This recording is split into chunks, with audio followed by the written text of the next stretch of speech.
Bu konudaki sıkıntılarımız malumunuz işimiz gereğince akşama kadar tuzla mücadele ediyoruz. Kümür tuzlarıyla ilgili mücadele ediyoruz. Burada çalışan işçilerimiz malumunuz kümür tuzuyla uğraşırken tabii ki 3-4 aydan beridir su sıkıntılarımız gerçekten had safhada. Biz defalarca belediyeyi aramamıza rağmen biz bunu özellikle Van Ticaret Sanayi Odası Başkanımız Necdet Akvan'ın da aracılığıyla da bunu dile getirdik. Van Belediye Başkanı Bekir Kaya'ya bizzat şifen de söylediler ve bunu Eylül ayında çözüleceğini söyledi.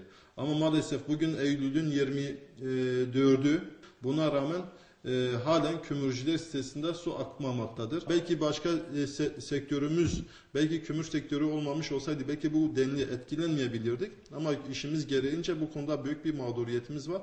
Bir an önce de belediyenin bu sorunu çözmesi lazım. Ayrıca bunu da söyleyeyim size, bunu da gösterebilirim. Akmayan 3-4 aydan beridir gelmeyen bir su mevcut bu kömürcüler sitesinde ama gelen faturalarımız yine 42-43 liradan aşağı değil yani bu faturalar. Diğer esnaf arkadaşlarımız da aynı bu mağduriyetini yaşıyorlar yani. Hem sularımız gelmiyor hem de gelmeyen sulara da akmayan bir suların da faturası 43-44 lira bir bedel ödemekteyiz yani bu konuda da. Telefon konusuna geldiğimizde Türk Telekom'un son zamanlarda Van'da bilmiyorum neler yaptığını bilmiyorum, eğer bir şehircilik anlayışı bu kadar ağır işliyorsa bu bürokrasinin büyük bir hatası ve bürokrasinin tembel çalışması demektir yani. Burada Van'ın 8 tane milletvekili var. Ben biraz açık ve net konuşuyorum. Bu 8 milletvekilinin hiçbir tanesinde kömürcü esnafı olarak memnun değiliz. Bizim çünkü sıkıntılarımız büyük bir sorun. Biz bunu da bu şekil bir arkadaşlarımızla bir mutabakat, bir karara varır isek benim kendi görüşüm 2014 biliyorsunuz önümüzde bir yerel seçim var.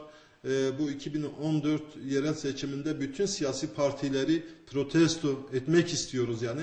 Çünkü hem ekmeğimizden dolayı az önceki haberimizde de belirttiğimiz gibi hem bu sıkıntılarımızdan dolayı bize sahip çıkılma işinden dolayı hem de Van'daki gerek diğer sorunların iyi bir şekilde çözülmemesi ve bunda ağır bir bürokrasinin tembel davranması gerçekten esnafı mağdur ediyor.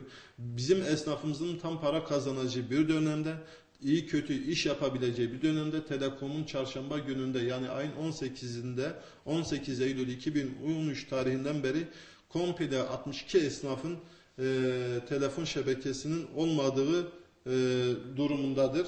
Zaten sinyallere de bakabiliyorsun yani telefonlarımız şu anda zaten bomboş, çevir sesi dahi yoktur. Biz defalarca müşteri hizmetlerini aramamıza rağmen bize bunu söylediler. Sadece kayıt oluşturmaktan başka bir şey yapmadı.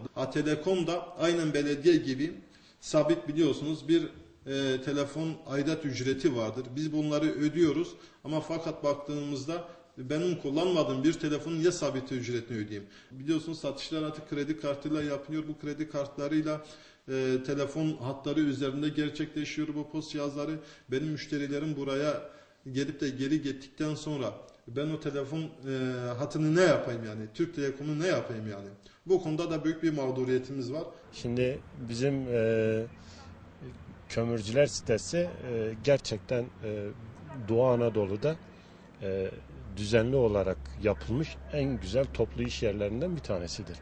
Maalesef ne kanalizasyonumuz var, ondan sonra devletin tüm kurumlarından hemen hemen mahrum durumdayız.